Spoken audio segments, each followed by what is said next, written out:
At the dinner table, I sat with my wrist in a splint, unable to lift my own glass of water. My daughter looked across at her husband and laughed. "She finally learned her place," she said, loud enough for everyone to hear. Her husband leaned back in his chair like a king on a throne and grinned. He thought he had won. He thought he had finally crushed the woman who built everything they were sitting in. But I wasn't crushed. I was waiting.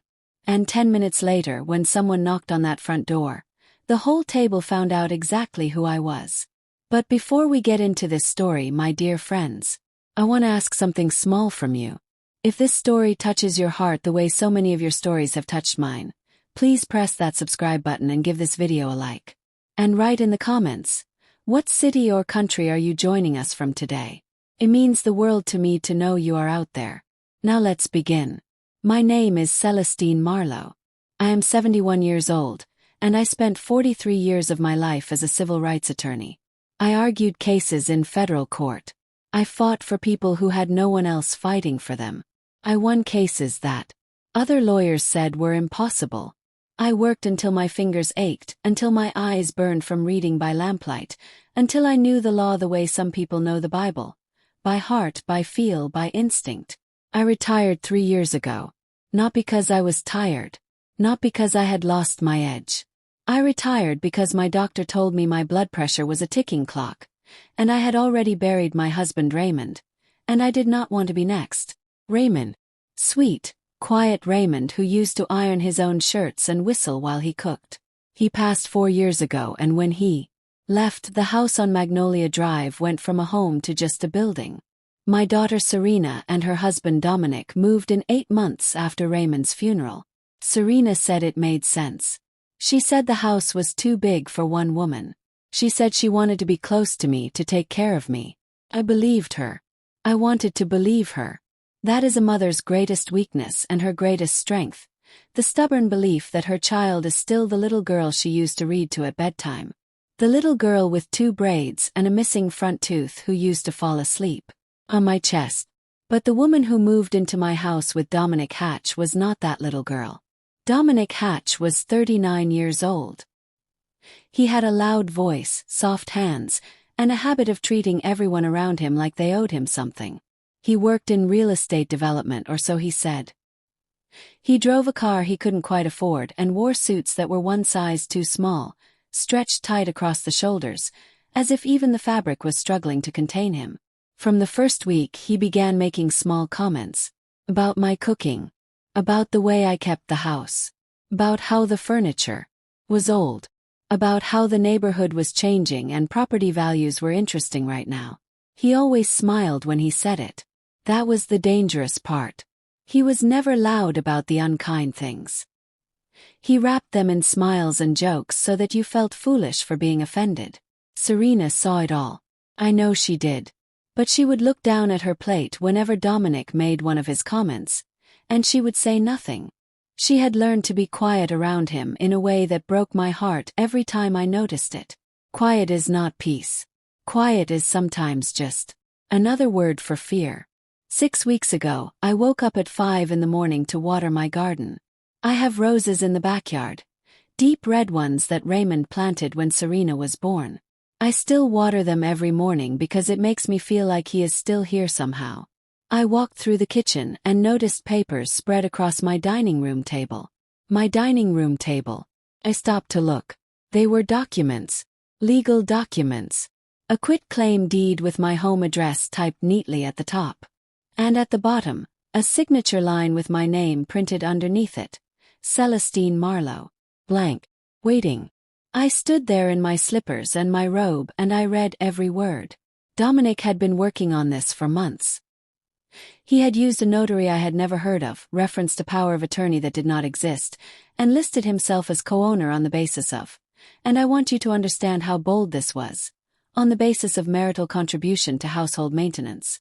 In my house. The house Raymond and I paid off in 1999. Heard footsteps. I quickly folded the papers back the way I found them and went to water my roses like nothing had happened.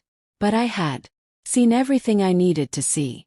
That morning, standing among Raymond's roses in the early light, I made a plan. I have been making legal plans for 43 years. I know how to build a case quietly. I know how to gather evidence before the other side knows they are a subject of investigation. I know how to wait. That same afternoon I called 3 people. My former paralegal, Josephine, who now worked for a firm downtown. My accountant, Gerald, who had handled my finances for 20 years. And an old colleague of mine, a woman named Judge Harriet Cross, who owed me a favor that neither of us had ever put into words, but both of us had always known existed. I told each of them what I had found. I told each of them what I needed. And then I went back inside and I cooked dinner and I sat at the table and I smiled at Dominic Hatch while he told a long story about a property deal in the warehouse district that I knew, even then, was built on stolen money.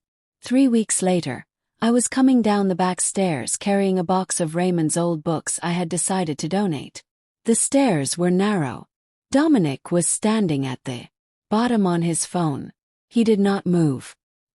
He looked up at me and said, "Careful, old lady, those stairs aren't built for people your age."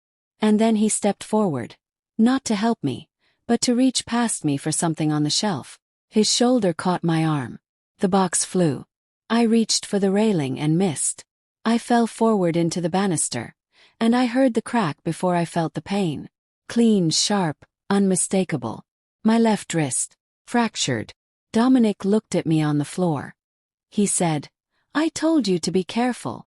Then he stepped over me and walked into the kitchen. Serena drove me to the emergency room. She held my good hand in the waiting area and cried. But when the doctor asked how it happened, she said I tripped. She said I lost my footing. She did not look at me when she said it. The cast went from my palm to halfway up my forearm. White and heavy and humiliating. At home that night, Dominic made a show of concern in front of a neighbor who came to check on me. He called me brave. He said the house needed better lighting on those stairs. He patted my shoulder too hard and I flinched and he laughed. That laugh. I lay in bed that night with my arm elevated on 2 pillows and I thought about that laugh. I thought about everything it contained. The contempt, the confidence, the certainty that I was finished. That a broken wrist was the final page. He did not know that I had already filed a sworn affidavit with Josephine. That Gerald had finished tracing the financial trail from Dominic's development company back to 3 properties that had been fraudulently transferred from elderly homeowners in the East Side District. That Judge Harriet Cross had passed the information to someone very specific. He did not know any of that. He thought the old woman was beaten. He thought the dinner tonight, the one Serena had cooked to celebrate what he called a new chapter in the family, was his victory lap. I dressed carefully. Black dress with long sleeves. Single pearl earrings Raymond gave me for our 30th anniversary. My hair pinned up neatly. My cast wrapped in a clean white sleeve. I walked into my own dining room and I sat at the foot of the table and I held my chin level and I waited. The table was full. Dominic had invited 4 guests. 2 men from his development circle. Soft-spoken men with expensive watches and nervous eyes. A woman named Brenda who worked in the city permits office and laughed too loudly at everything Dominic said. And a younger man I did not recognize who barely touched his food and spent most of the dinner looking at his phone under the table. Serena had cooked jerk chicken and rice and peas and fried plantains. My recipes. My kitchen. The smell was beautiful, and it made the whole thing worse somehow. The warmth of a real meal used as the backdrop for something so cold. Dominic sat at the head of the table. Raymond's chair. He had moved Raymond's chair to the head of the table 3 months after moving in, and I had said nothing at the time because I was still choosing my battles carefully. But every time I watched him sit in it, something in my chest pulled tight. "So, Celestine," he said, cutting into his chicken with the confidence of a man who believes he has already won the argument he is about to start. "I was thinking, now that things are settling down, we should probably talk officially. About the house. About the future." He looked at his guests. And smiled. "She's been a little resistant to change," he said. "You know how it is with the older generation. Sentimental about things." Brenda from the permits office laughed right on cue. One of the men in the expensive watches nodded slowly like he understood. Serena looked at her plate. I've lived in this house for 41 years, I said, my voice level. I signed the original mortgage on a Tuesday morning in March of 1982. I paid it off in full. I have the documents. Dominic smiled wider. Of course you do, he said. And we respect that history. But Celestine, the world moves forward. You've got to think practically. A woman alone at your age, with a wrist that can't quite manage the stairs. He gestured toward my cast. Several of the guests shifted in their seats. The younger man looked up from his phone for the first time. My wrist is broken, I said clearly. It is not my mind. A short silence. Then Dominic chuckled. Nobody said that, sweetheart. He reached for his wine glass. We're just looking out for you. That's all any of us want. Right, Serena? Serena nodded without raising her eyes. I watched my daughter nod in agreement.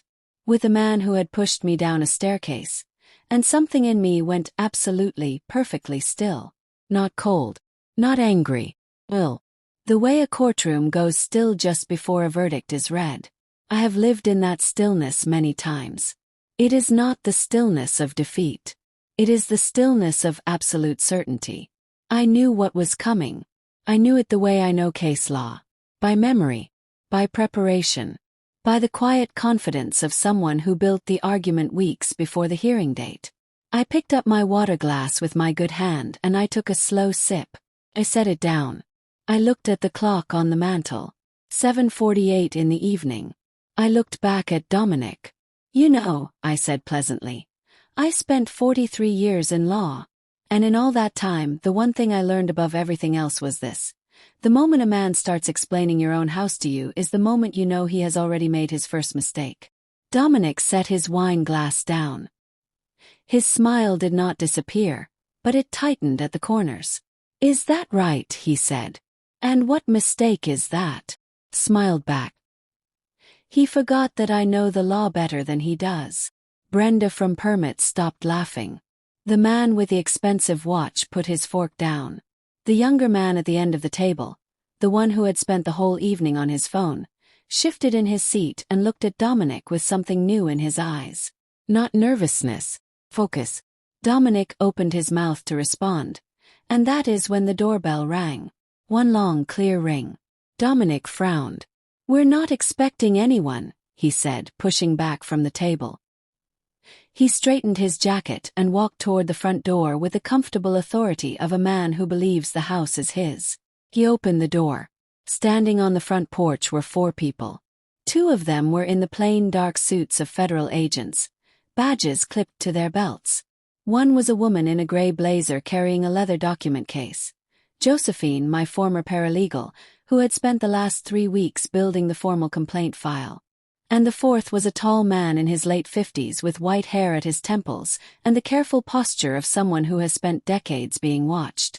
District Attorney Elliot Crane. He and I had been on opposite sides of the courtroom 17 times. Over the course of my career, we had a mutual respect built entirely out of professional combat. He looked at Dominic, then passed him at me. Good evening, Celestine, he said. I apologize for the dinner hour. Don't be, I said. You're right on time. Dominic turned to look at me from the doorway. For the first time since he moved into my home, the smile was completely gone. In its place was something I recognized well. The expression of a man who has just realized that the ground he was standing on was never solid at all. The agents entered first. Josephine followed with the documents. Dick Crane came in last and stood in the entrance of my dining room, looking around the table at the guests without expression. I'm sorry to interrupt, he said, not sounding sorry at all. Mr. Dominic Hatch. He looked directly at Dominic, who had followed them inside, and was now standing in the middle of his own dinner party, looking like a man who had forgotten every word he ever knew. I am, Dominic said, and his voice had lost all its music. We have a warrant for your arrest, Josephine said, stepping forward and placing the document folder on my dining room table, on top of the linen tablecloth right next to the jerk chicken. Charges include fraudulent property transfer, elder financial exploitation, and conspiracy to commit deed fraud in connection with 7 properties in the East Side District. She looked at me briefly. I gave the smallest nod. The 2 federal agents moved toward Dominic with practiced efficiency. Dominic stepped back. "Wait," he said, his voice rising. "Wait. There has been a mistake. Celestine, tell them. Tell them this is a misunderstanding." He was looking at me now with something in his eyes I had never seen there before. Desperation. "The only misunderstanding," I said, setting down my water glass, "was yours." Brenda from the permits office stood up so quickly her chair scraped against the floor. One of the agents turned to look at her. "Ms. Brenda Collier," Josephine said, pulling another document from the folder. "There is a separate subpoena here for you, in connection with the permits office irregularities." Brenda sat back down. The 2 men with the expensive watches looked at each other, and then very quietly reached under the table for their jackets. "Gentlemen," D.A. Crane said without turning around, "I would strongly suggest you remain seated." They remained seated. The younger man at the end of the table finally put his phone face down on the tablecloth. He was one of Josephine's contacts, an investigator who had spent the last week at this dinner table as a guest, gathering testimony. He gave me a very brief, professional nod. Serena had not moved. She was sitting in her chair with both hands pressed flat on the tablecloth, staring at the center of the table. Her face had gone the color of ash. Dominic was still talking. He was talking the way men talk when the ground disappears beneath them, fast and loud and circular, cycling through explanations and justifications and versions of events that kept shifting shape. "I can explain all of this. These documents are out of context. Celestine, you're making a mistake. I was trying to protect this family. Serena, tell them. Serena. Serena." But Serena was not looking at him. She was looking at me. For the first time in months, she was looking directly at me. And in her eyes I saw something shift. Something wake up. Something remember. One of the agents placed his hand on Dominic's shoulder. "Mr. Hatch, please come with us." "This is my house," Dominic said. His voice cracked on the last word. "No," I said quietly. "It is not." The handcuffs clicked. It is a particular sound. Precise and final, like the closing of a legal file. Dominic Hatch was walked out of my dining room through my front door down the porch steps that Raymond built in 1987 with his own 2 hands. I watched through the window as the door of the federal vehicle closed. The dining room was quiet. Not the heavy, suffocating quiet that had lived in this house for the past 8 months. The quiet of held breath and bitten tongues and things left deliberately unsaid. This was a different quiet. Clean.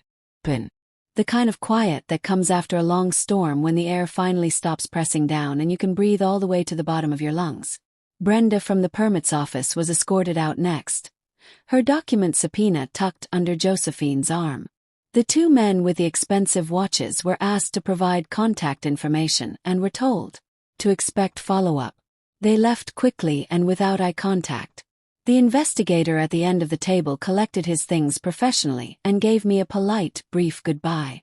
D.A. Crane was the last to move. He walked back to the entrance of the dining room and stopped. He looked at the dinner table, the food still warm, the candles still lit, the wine glasses half full, and then he looked at me. "Celestine," he said, and for the first time in all the years I had known him, his professional composure relaxed just slightly at the edges. "You built a clean case." "I had a good paralegal," I said. Josephine looked pleased. Crane nodded once, the way lawyers nod when words are not quite sufficient. Then he turned and walked out. I heard the front door close. Then it was just the 2 of us. Me and Serena.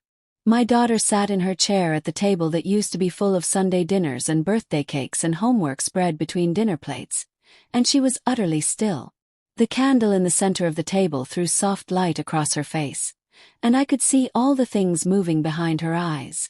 Grief, shame, the particular kind of devastation that comes from realizing that you chose wrong for a long time and now you are sitting in the wreckage of that choice. I did not speak first. That is a skill I developed in 43 years of courtrooms. The person who speaks first into a silence is usually the one who cannot bear it. Serena could not bear it. "Mama," she said, and her voice broke on the single word. Just that one word. "Mama." It landed in the room with the full weight of everything it contained. I held her gaze. I did not soften my face.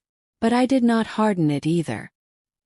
"He told me you were losing your mind," she said. Her voice was barely above a whisper. "He showed me things. Documents that looked like, he said you had signed over power of attorney. He said you were confused. That the stress of living alone had. He said if we didn't step in, someone else would take advantage of you." Stop. She pressed her fingers against her mouth. "I wanted to believe him," she said. "I was afraid not to. Thought about that. About what it costs a person to say out loud that they were afraid. About what it costs even more.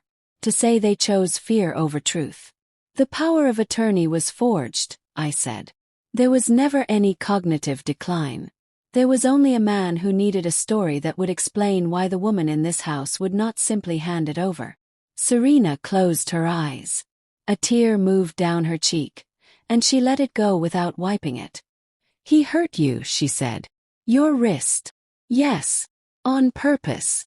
"Yes. And I said it was an accident." "Yes, you did."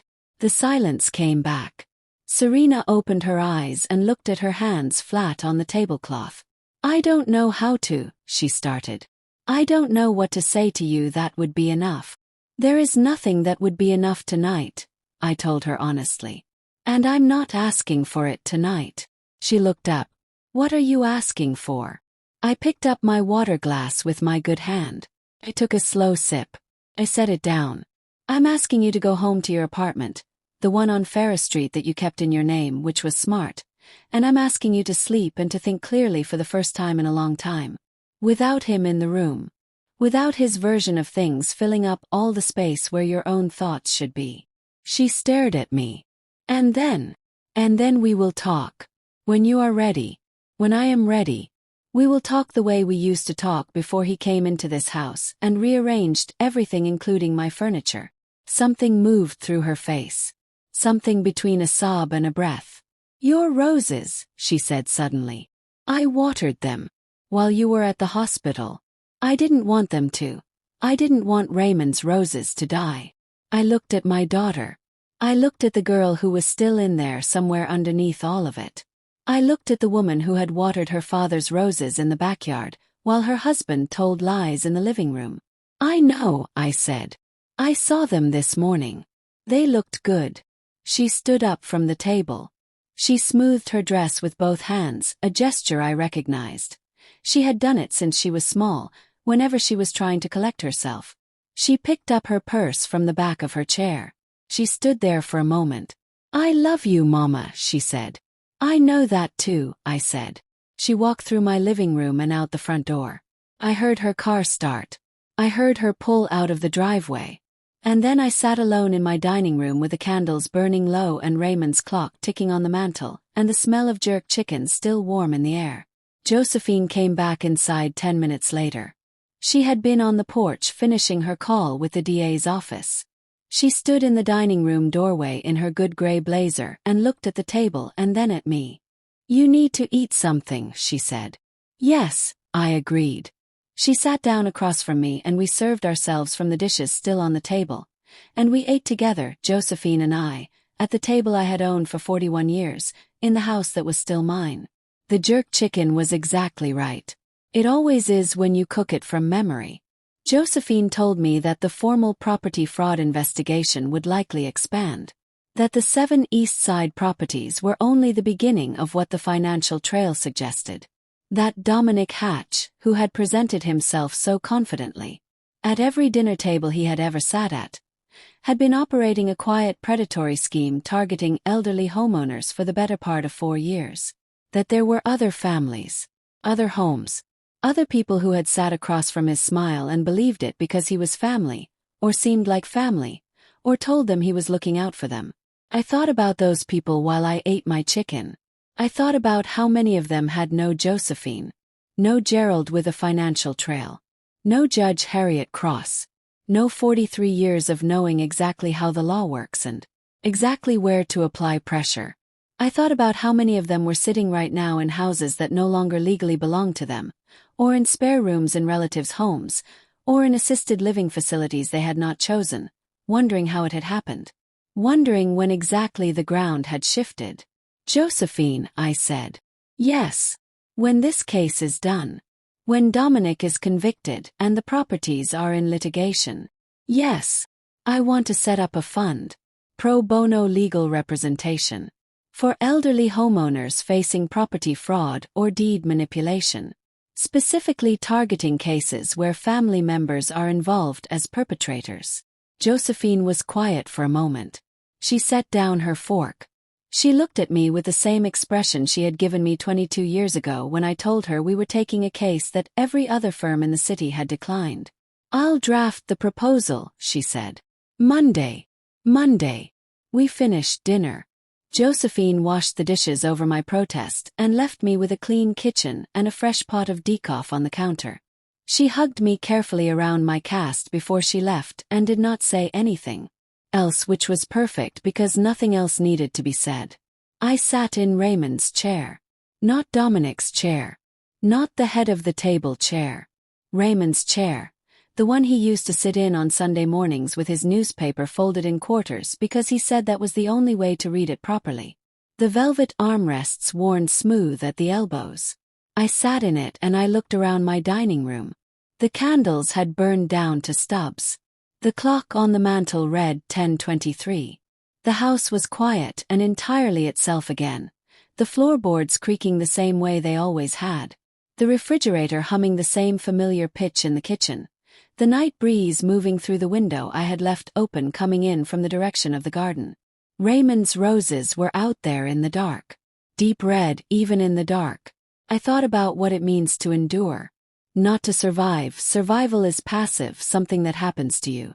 But to endure is a choice. It is a deliberate decision made again and again in the small quiet moments when no one is watching. When you could give in and it would be easier and you choose not to. I endured for 8 months. In my own home with a man who wanted me gone. Who smiled at guests and called me sweetheart and worked methodically to erase my name from the deed of the house where I raised my daughter and grew my roses and said goodbye to my husband. I endured because I was building something. Because every good case requires patience. Because the moment you show your hand too early is the moment you hand your opponent the advantage. I endured because I knew exactly what I was doing. And because I trusted Josephine and Gerald and Harriet Cross. And because the law, for all its slowness and all its imperfections, is still a tool in the right hands. And my hands have known it for 43 years. I looked at my cast. White plaster, faintly chalky, already slightly gray at the edges where I had brushed it against things. In 2 months it would come off. The bone would heal. The wrist would be stiff at first and then less stiff and eventually it would be mine again. Fully, completely mine.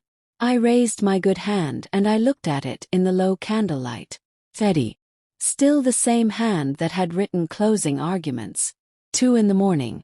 Still the same hand that had signed my name on 43 years of legal documents. All of them real, all of them mine. I stood up from Raymond's chair. I carried the last candle stub to the kitchen and blew it out. I turned off the dining room light. I walked upstairs in my own house on my own staircase past the spot on the landing where Dominic had let me fall. And I walked past it without flinching because it was just a spot on a staircase and it no longer had any power over me. Got into bed. My cast rested on its pillow. Outside, the city made its nighttime sounds. A distant siren, a car moving down Magnolia Drive, the soft percussion of wind through the oak trees Raymond had planted the year we moved in. The same oak trees. Still here. I lay in the dark and I thought about Monday. About Josephine and the proposal. About the fund. About all the other women and men sitting right now in houses they were being slowly separated from. Who did not yet know that help was possible, that the law could reach into those quiet, private disasters, and pull them out into the light. I thought about what it would feel like to be that help. To take 43 years of knowing exactly how these systems work and point them directly at the problem. To retire not from the fight but just from the particular form of it, and then to find a new form when the fight came to my own front door. I fell asleep in my own bedroom in my own house, and I slept without dreaming, which was the best sleep I had had in 8 months. In the morning I woke up early the way I always do. Put on my robe. I walked downstairs. I made coffee. I walked out into the backyard in the early light, my cast tucked close to my body, my good hand carrying my coffee cup. The roses were fine. Better than fine. 2 of the deep red ones near the fence had opened overnight, wide and full, the petals still holding the last of the dew. I stood among Raymond's roses and drank my coffee and watched the light come up over the back fence. The air smelled like rain from the night before and dirt, and that particular sweetness roses have in the early morning before the heat arrives. It smelled like every morning I had ever stood in this garden. Smelled like home. A week later, I had my first formal meeting with the DA's office. Josephine and Gerald attended with me. We sat around the large conference table on the 14th floor with 4 members of Elliot Crane's team and went through the complete evidentiary file. The deed fraud case was solid. The 7 East Side properties had been transferred using a combination of forged documents, falsified notarizations, and in 3 cases, manufactured guardianship filings that named Dominic Hatch or one of his associates as a guardian for homeowners who had never consented, and in 2 cases had never even met him. The financial trail Gerald had traced showed that the properties were being quietly refinanced after transfer, the equity stripped out and routed through a series of shell companies that Dominic had been building for years, all while he drove his undersized car and wore his too tight suits and told people he was in real estate development. Which technically was true. He just hadn't mentioned which part of real estate development. The investigator who had sat at my dinner table, his name was Agent Marcus Webb, briefed us on the broader federal involvement. The scheme touched 4 counties. The total estimated loss to victims was just over $3 million. There were 11 confirmed victims, all of them elderly, all of them homeowners, most of them living alone. 8 of the properties had already been transferred out of the shell companies into third-party purchasers. Recovering them would require civil litigation running parallel to the criminal case. It would be complex. It would be long. It would require exactly the kind of careful, patient, grinding legal work that I had spent my entire career doing.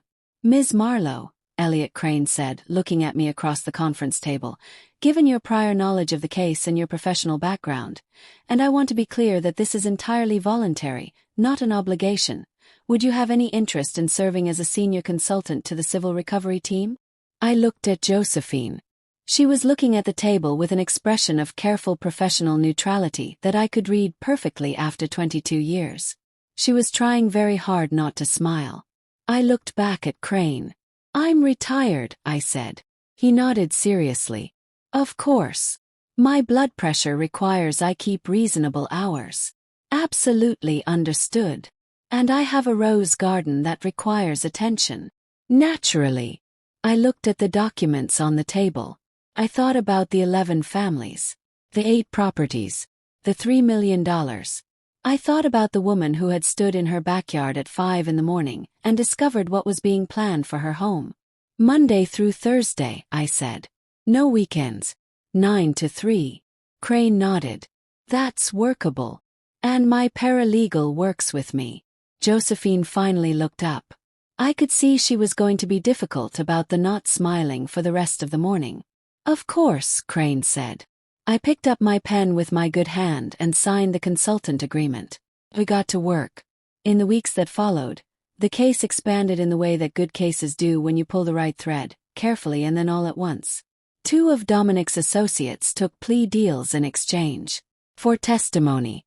Brenda Collier from the permits office provided documentation of 14 irregular permit approvals that had facilitated the fraudulent transfers.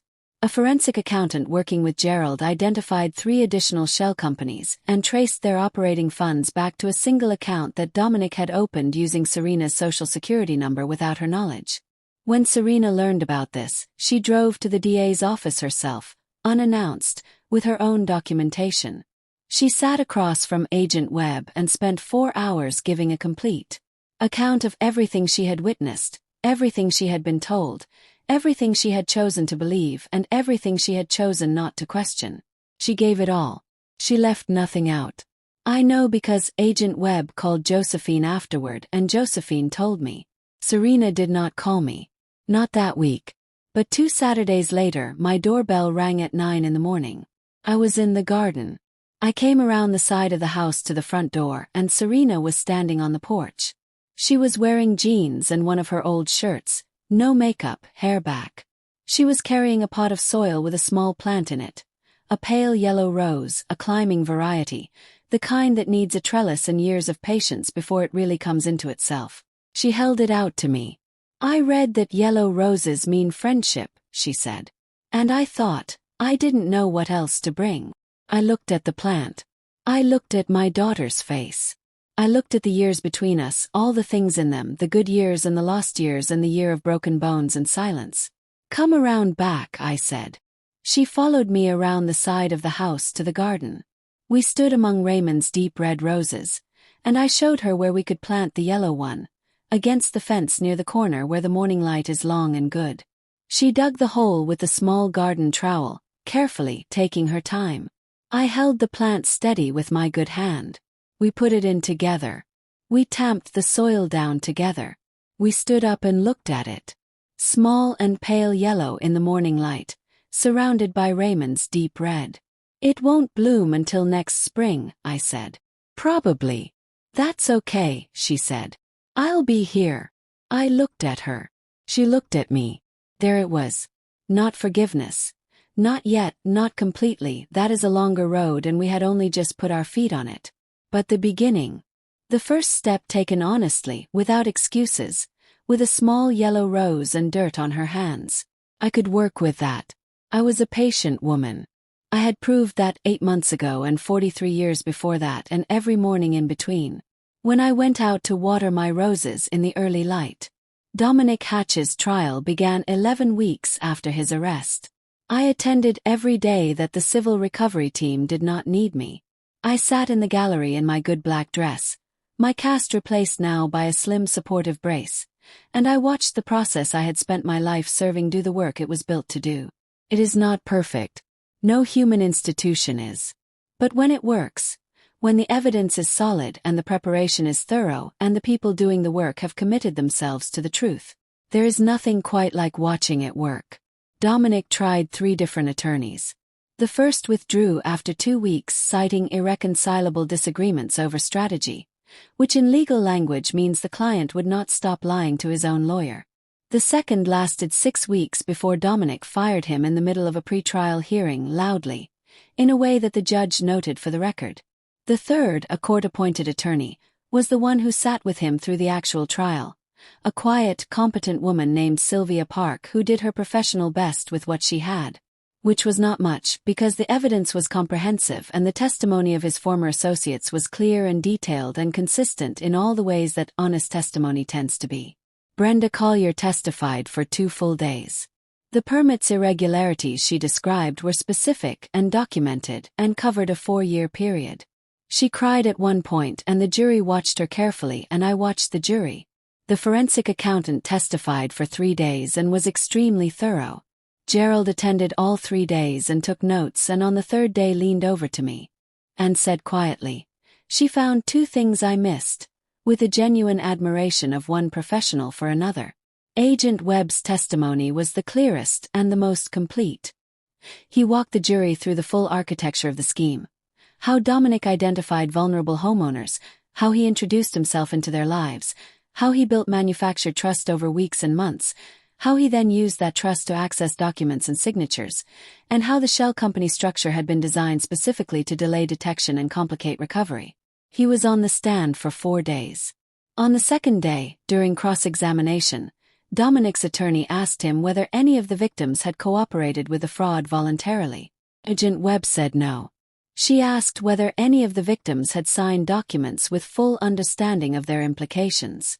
Agent Webb said no. She asked whether it was possible that some of the transfers had been motivated by genuine estate planning that had simply been mismanaged. Agent Webb said, and I remember this precisely, the transfers were not mismanaged. They were engineered. Dominic Hatch was convicted on all 11 counts. 11 counts, one for each family. When the verdict was read, the courtroom was quiet for a moment, and then there was a kind of exhale, collective and involuntary, from the gallery. I did not exhale. I sat very still. I had known the verdict was coming. I had built the foundation of the case it rested on, but knowing a verdict and hearing it are not the same thing. There is something that happens in your chest when you hear it. Something that releases. I sat still and let it release. Sentencing was 8 weeks later. Dominic received 14 years on the primary fraud charges, with additional consecutive sentences on the financial exploitation counts. The judge noted in her sentencing remarks that the particularly harmful nature of the scheme, targeting elderly homeowners, manipulating family relationships, and in at least one documented case causing physical injury, warranted the maximum applicable sentence under the guidelines. I sat in my black dress and my slim wrist brace and I listened to her say it, and I thought about that. About the maximum applicable sentence. About the phrase, at least one documented case causing physical injury. About the staircase. About the crack. About lying on the floor with the pain shooting up my arm while Dominic stepped over me and walked into the kitchen. About Serena saying it was an accident. The judge's gavel came down. Final. Complete. That particular sound. I picked up my purse from the seat beside me and I walked out of the courtroom in the same measured way I had walked out of courtrooms for 43 years. Unhurried, upright, with everything I needed already in hand. Outside in the courthouse hallway, Josephine was waiting. She had been in the back of the gallery and had come out ahead of me. She was holding 2 cups of coffee from the cart downstairs, one in each hand. She handed me one. We stood in the corridor while other people streamed past us. Attorneys with rolling carts, families with complicated expressions, reporters moving with the focused urgency of deadline. Josephine looked at her coffee. 14 years, she said. Plus the consecutive, I said. He'll be nearly 60 when he gets out. If he gets out, Josephine said, because she had read the same federal guidelines I had and she knew that the additional charges were still pending. If, I agreed. We drank our coffee in the courthouse corridor. It was strong and not very good, the way courthouse coffee always is. It was perfect. The civil recovery process took another 8 months. It was the kind of legal work I genuinely love. Methodical, detailed, requiring patience and precision over speed. We identified the third-party purchasers of the 8 transferred properties, most of whom were legitimately unaware of the fraudulent origin of their titles. The negotiation to recover those properties or compensate the original owners required different approaches in each case. Some settled quickly, some required court orders, 2 went to arbitration, and 1 small property in the northern end of the East Side District was voluntarily surrendered by a developer who, when presented with the full documentation, chose cooperation with remarkable speed. Of the 11 original victim families, 9 had their properties returned to them. 2 received financial settlements from the recovered shell company funds. All 11 received a written accounting of exactly what had been done to them and by whom and how, because I believe people have a right to understand the full story of what happened to their own lives. The fund was formalized in the spring. We called it the Marlowe Webb Property Justice Initiative, which was Agent Webb's suggestion and which I accepted only after making him sit through 20 minutes of me explaining why naming legal funds after living people was a practice I generally opposed, at which point he pointed out that the alternative working title was Elder Homeowner Fraud Intervention Program, and we would be abbreviating it. I accepted Marlowe Webb. The fund launched with a full-page feature in the city newspaper. I did not enjoy the photograph they used. I look better in person. But the coverage brought in 7 new case referrals in the first 2 weeks, and that was what mattered. Josephine became the managing director. Gerald became the financial oversight officer in a volunteer capacity, because he said he was also retired and also didn't want to be, and we recognized ourselves in each other on that. We hired 2 young attorneys fresh out of law school, a woman named Aisha who had written her 3rd-year paper on elder financial exploitation, and a man named Terrence who had represented his own grandmother in a property dispute as a first-year student and had never recovered from how much it had mattered. They were exactly right. I worked with them Monday through Thursday 9 to 3, and on the days I didn't come in I answered emails from the garden with my phone propped against a watering can, which Josephine said was not retired behavior, and which I pointed out was still technically within the agreed schedule. My wrist healed fully by late spring.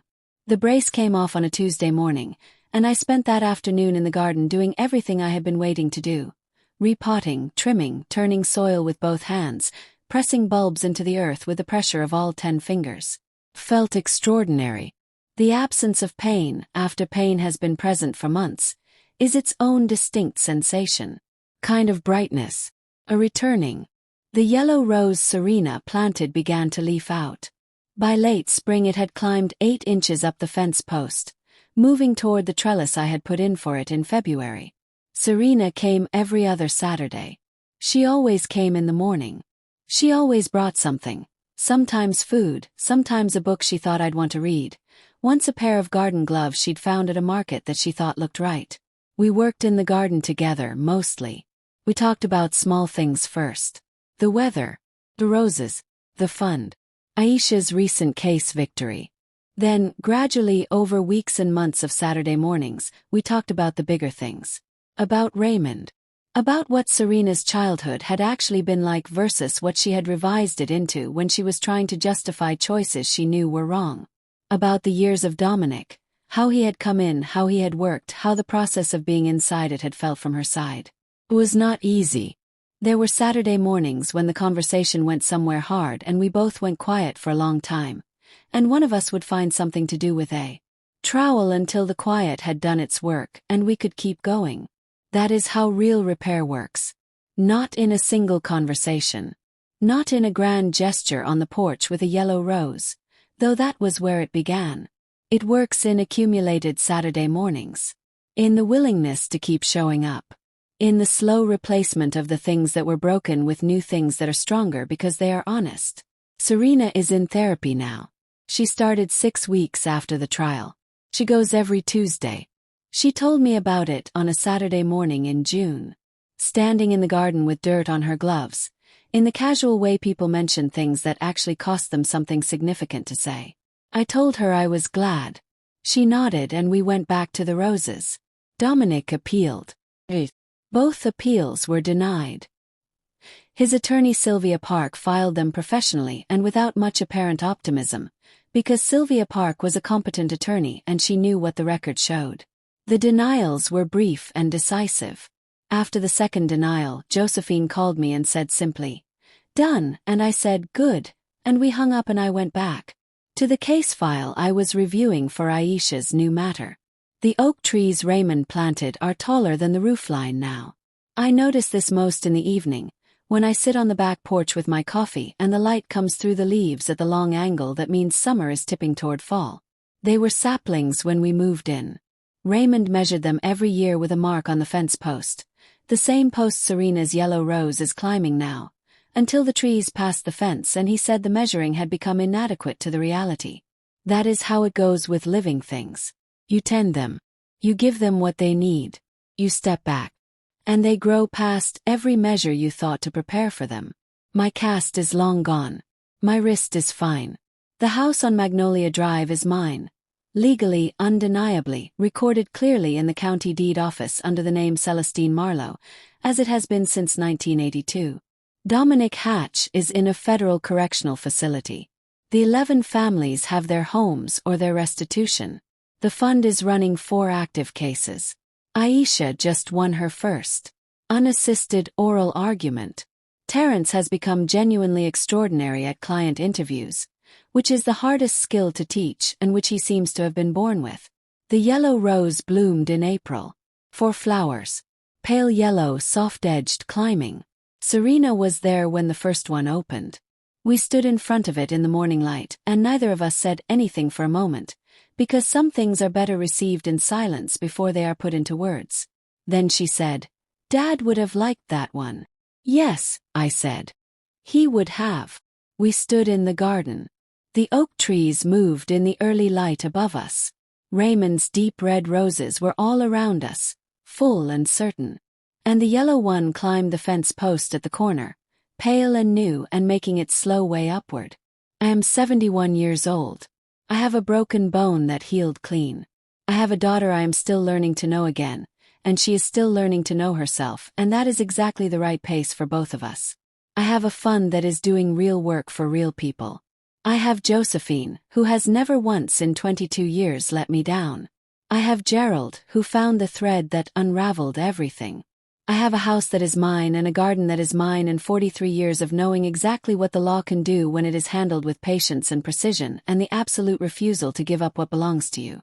I have Raymond's clock on the mantel. I have his roses in the garden. I have his oak trees reaching past every measure above the roofline. Have everything. And no one will ever mistake my stillness for defeat again.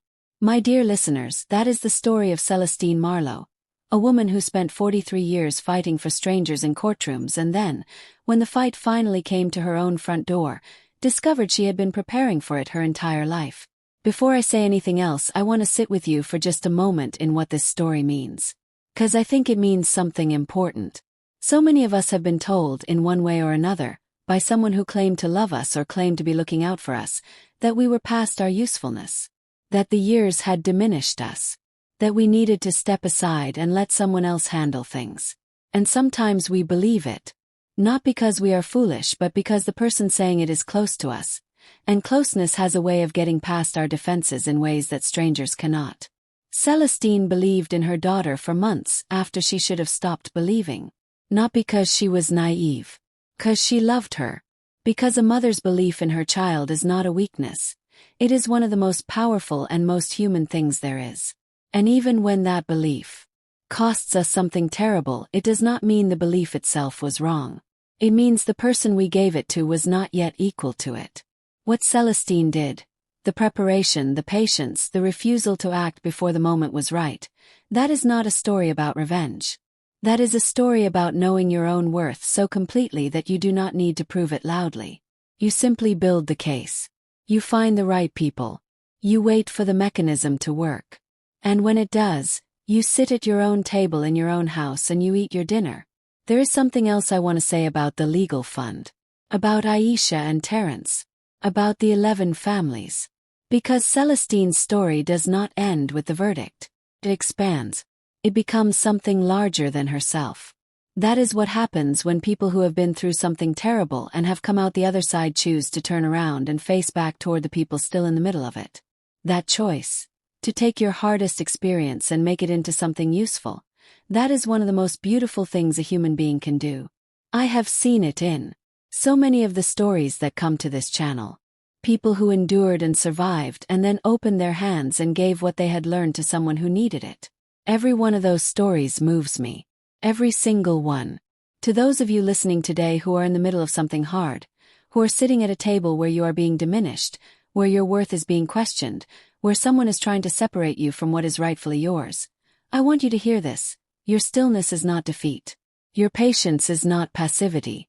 Your knowledge of your own value, held quietly while you build what you need to build, is one of the most powerful forces there is. You do not need to make noise to be powerful. You do not need to fight on someone else's terms. You need to know yourself completely, trust the people who have earned that trust, and wait for the right moment with the absolute confidence of someone who has already done the work. And to those of you who, like Serena, have found yourself on the wrong side of a story you could have seen more clearly if you had chosen to look, it is not too late. Repair is possible. It is slow and it is real and it happens in accumulated Saturday mornings and yellow roses and the willingness to keep showing up. That is all it takes. The willingness to keep showing up. My dear friends, this story came to me because so many of you write to this channel about families and homes and the quiet, private wars that happen behind closed doors that no one outside ever sees clearly. I want you to know that I see them. And I want you to know that the people fighting those wars, with patience, with preparation, with the deep, unshakable knowledge of their own worth, those people win more often than you might think. They just do it quietly. They do it in deed offices and conference rooms and garden mornings and cups of bad courthouse coffee. They do it in the accumulated work of people who chose to stay and build rather than collapse. And then one day the doorbell rings and the mechanisms they set in motion arrive at the door, and the table turns and the house is theirs again, as it always was. Did this story move you today? I want to know which city or country. you are joining me from. Leave it in the comments below. I read every single one, and it always fills my heart to see how far these stories travel. If Celestine's story meant something to you, if it reminded you of your own strength or of someone you love who carries that quiet, unbreakable kind of courage, please give this video a like and share it with someone who needs to hear it today. Your support is how stories like this reach the people who need them most. And if you have not yet subscribed to Auntie's Stories, please do. Every week I bring you new stories about real lives, real endurance, real love, and real justice. These are the stories that do not always make the news but that matter more than almost anything I can think of. Each one of them is somebody's life. Each one of them deserves to be heard. I want to thank those of you who have sent super thanks to this channel. Means more than I can say. Every one of those gestures is what keeps this work possible, and I feel the warmth of it genuinely every single time. If you are able and moved to do so today, you can support the channel by sending a super thanks.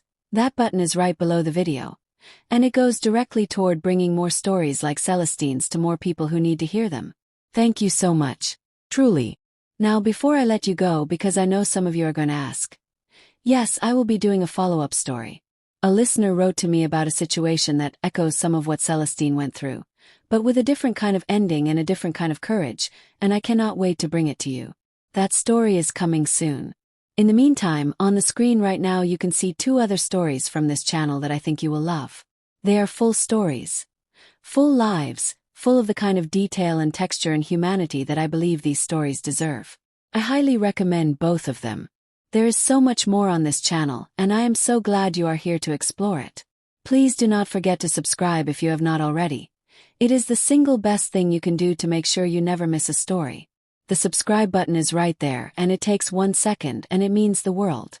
To Celestine, wherever she is this morning, I hope you are in your garden. I hope the light is good, and the roses are opening, and Raymond's oak trees are throwing the long shadows that mean the day is new.